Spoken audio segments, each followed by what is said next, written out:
안녕하세요.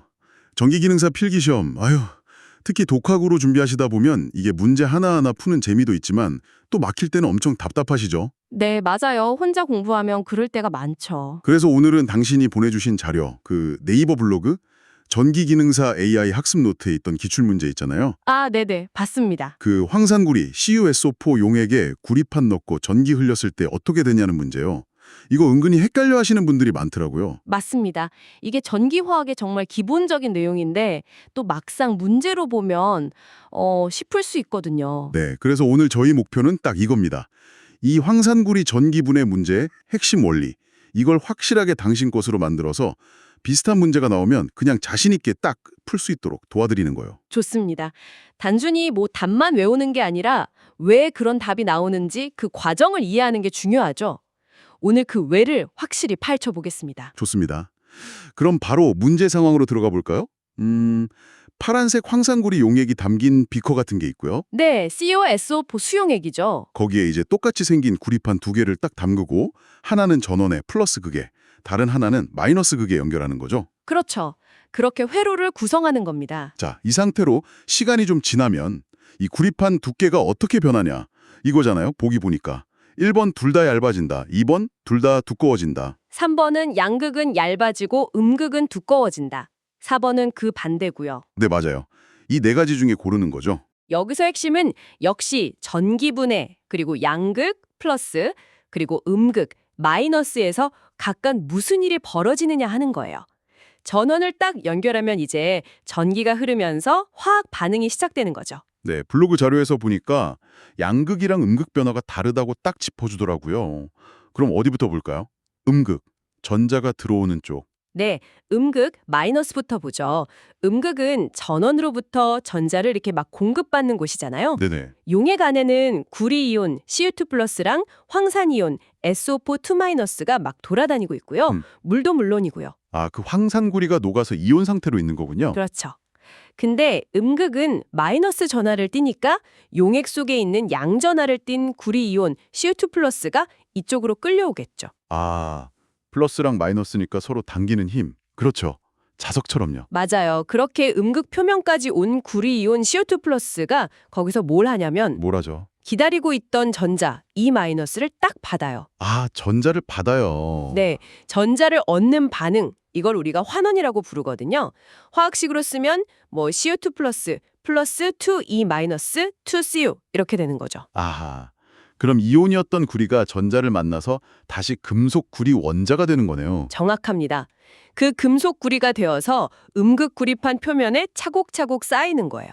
마치 도금되는 것처럼요. 이걸 석출된다 이렇게 표현합니다. 와.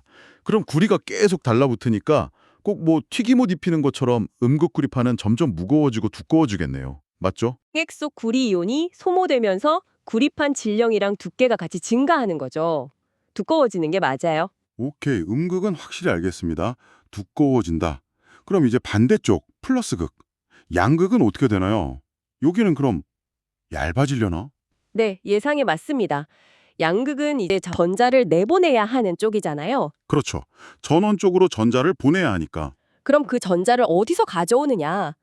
바로 양극으로 쓴 이 구리판 자체에서 가져옵니다. 네, 구리판에서요. 네, 양극 구리판을 이루고 있던 금속 구리 원자 Cu가 전자 두 개를 내놓는 거예요. 뭐 뺏긴다고 볼 수도 있고요. 헐, 그럼 전자를 잃으면 어떻게 되는데요? 전자를 잃으면 다시 구리 이온 Cu2+가 되는 거죠. 그러면서 용액 속으로 녹아 들어갑니다. 아, 이번에는 구리판 자체가 녹아서 이온이 된다고요? 이야, 그럼 이거는 전자를 잃는 거니까 산화 반응이겠네요? 맞습니다. 정확해요. Cu2++2E- 이런 산화 반응이 양극에서 일어나는 거예요. 전극 자체가 반응해서 소모되는 거죠. 이야, 그럼 양극 구리판은 계속 녹아 나오니까 점점 가벼워지고 얇아지겠네요. 꼭 얼음 녹듯이요. 그렇죠. 그래서 결과적으로 양극 구리판은 질량이 감소하고 두께는 얇아지게 됩니다. 그 블로그 자료에서도 이 양극용의 현상을 설명하고 있었고요. 와, 진짜 신기하네요. 음극에서는 용액에 있던 구리 이온이 와서 붙어서 두꺼워지고 환원. 양극에서는 자기 몸, 구리판이 녹아서 이온이 되면서 얇아지고 산화. 이야, 이 원리만 알면 답은 그냥 보이는데요. 그렇죠. 그럼 보기 중에 답은? 3번. 양극 쪽은 얇아지고 음극 쪽은 두터워진다. 이게 확실하네요. 바로 그거죠. 이 문제의 핵심은 결국 각 전극에서 일어나는 산화 반응과 환원 반응, 이걸 구분하고 그 결과가 두께 변화로 어떻게 나타나는지 연결하는 능력이에요. 전기기능사 시험에서는 이런 전기화학 기본 원리를 묻는 문제가 정말 꾸준히 나오거든요. 네, 단순히 답만 외우는 게 아니라 왜 그런지를 아는 게 중요하겠네요, 정말. 맞습니다. 그래야 응용 문제도 풀 수 있으니까요. 근데요, 이 문제 자체에는 뭐 복잡한 계산식이라던가 우리가 흔히 아는 뭐 전압, V, 전류, A, 저항, 옴 이런 단위가 직접 나오진 않았잖아요. 네, 그렇죠. 이 문제는 정성적인 변화만 물었죠. 그럼 그 블로그 자료에서 언급된 공식이나 단위 변환 같은 건 이런 문제랑은 어떻게 연결해서 생각해야 할까요? 아, 그거 좋은 질문인데요. 비록 이 문제가 직접 계산을 요구하지 않지만 이 전기분해 현상 자체가 사실 전압 전류랑 아주 밀접하게 연관되어 있어요. 아, 당연히 그렇겠죠. 전기가 있어야 시작되니까. 그렇죠. 일단 전압이 어느 정도 이상 걸려야 이 반응이 시작될 수 있고요. 또 얼마나 센 전류가 얼마나 오랫동안 흐르느냐에 따라서 양극에서 녹아 나오거나 음극에 달라붙는 구리의 양이 결정돼요. 아하, 그러니까 전압, 전류, 시간이 이 반응 속도나 양을 조절하는 요인이 되는 거군요. 맞습니다. 그래서 블로그 자료에서 패러데이 법칙 언급이 있었을 거예요. 그게 바로 이 양에 대한 이야기거든요. 아, 패러데이 법칙.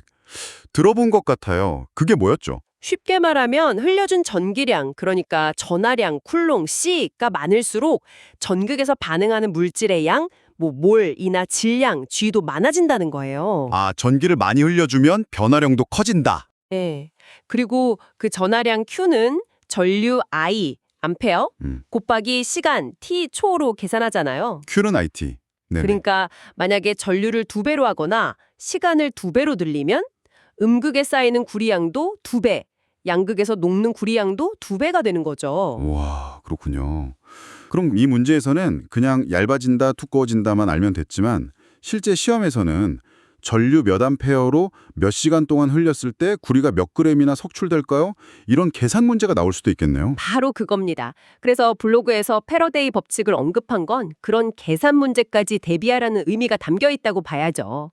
오늘 우리가 파악한 이 산화환원 기본 원리를 먼저 잡고 그 다음에 패러데이 법칙으로 양적인 관계까지 확장해서 이해하는 게 중요합니다. 이게 제대로 된 학습 순서죠. 아, 그렇군요.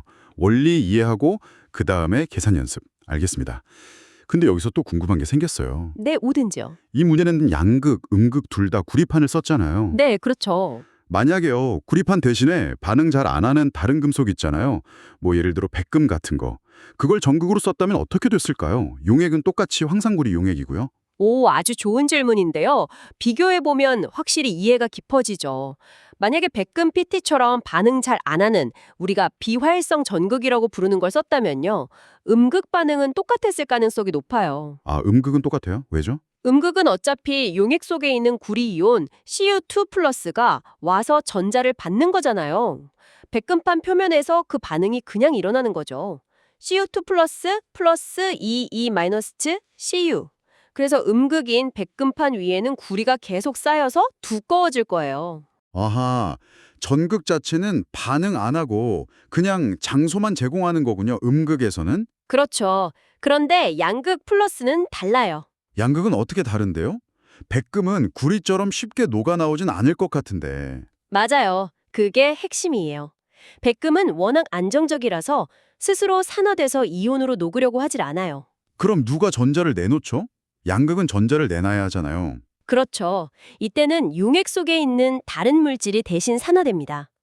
황산구리 수용액에는 구리이온, 황산이온 말고도 물, H2O 분자가 엄청 많잖아요. 아, 물. 네. 이 경우엔 보통 물 분자가 산화돼서 산소기체 O2랑 수소이온 H+를 만들면서 전자를 내놓습니다. 반응식이 좀 복잡한데 EH2O 플러스 O2 플러스 4H 플러스 플러스 4E 마이너스 이런 식이 돼요. 와, 완전히 가른 반응이네요. 구리판 쓸 땐 양극 구리가 녹았는데 백금판 쓰니까 물이 분해되면서 산소 기체가 부글부글 나온다고요?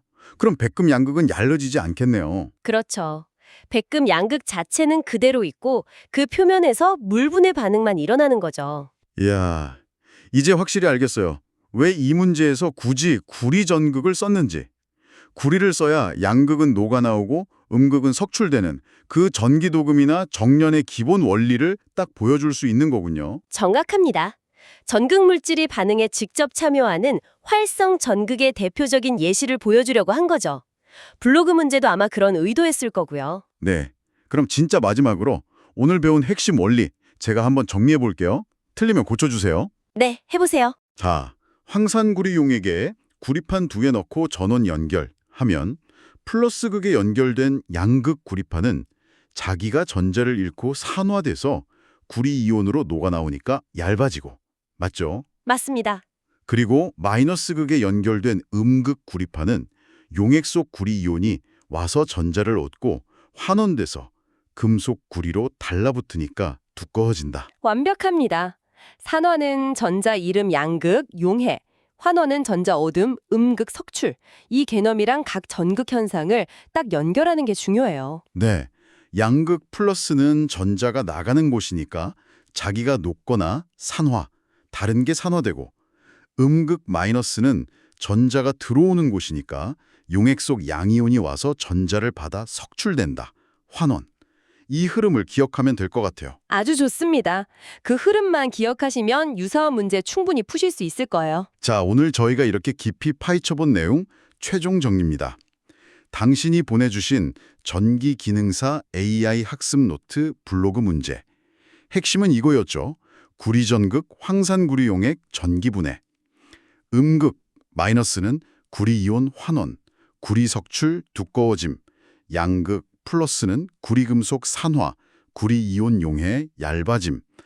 이 원리가 당신 머릿속에 명확하게 딱 그려졌으면 좋겠습니다. 맞습니다. 오늘 다룬 게 사실 시험 문제 풀이만이 아니라 전기 도금 기술이나 구리 정년 과정 같은 실제 기술의 핵심 원리이기도 하거든요. 전기가 어떻게 물질을 바꾸는지 그 연결고리를 이해하는 계기가 되셨길 바랍니다. 네. 여기서 한 걸음 더 나아가서요. 스스로에게 질문을 던져보는 것도 참 좋은 공부 방법이에요. 오, 어떤 질문이요? 예를 들면 이런 거죠. 만약에 황산구리 CuSO4 용액 대신에 질산은 AgNO3 용액을 쓰고 전극도 구리판 대신 음판을 썼다면 그때는 양극과 음극에서 각각 어떤 변화가 일어날까 하고 오늘 배운 원리를 적용해서 한번 예측해 보는 거예요. 아하, 용액이랑 전극을 싹 다 은으로 바꾸면 어떻게 될까? 그것도 오늘 배운 산화 환원 원리로 생각해 볼 수 있겠네요. 재밌겠는데요? 그렇죠. 전해질 종류가 바뀌면 또 뭐가 달라질까? 이렇게 계속 생각해 보는 거죠. 네, 좋은 생각거리 감사합니다. 당신의 전기기능사 학습 여정에 오늘 저희 이야기가 좀 든든한 디딤돌이 되었기를 바랍니다. 오늘은 여기까지 하겠습니다.